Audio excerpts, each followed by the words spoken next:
Guys, Ken at Mustangs Fear. Today I'm going to show you how to cut these shock towers out. Kind of how we do it here. As you can see, I've got these marked up with a white line there. We cut these towers out from this white line back. Basically all that gets removed.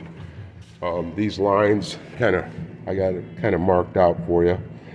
The reason we do this is because of this flange on the back side.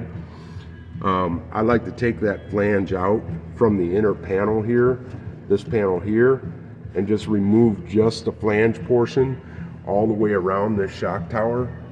And what I've done is kind of scrape it off a little bit so you can see where the tack welds are. And generally what we do is we use a belt sander with about a 60 grit paper on it, and we grind those tacks out until we get to this panel.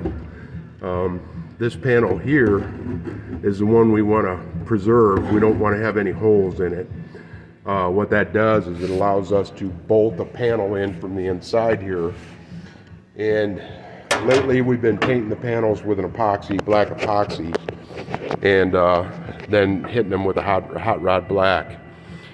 And bolt them in with stainless steel button head bolts polished up with some nice clean polished washers.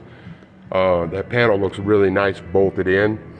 So we've been kind of bolting some of these in. We weld them in also. It's mostly a preference. I think that's pretty much a good tip for you guys on how to remove these things. Kind of how we do it here. Till the next time, guys.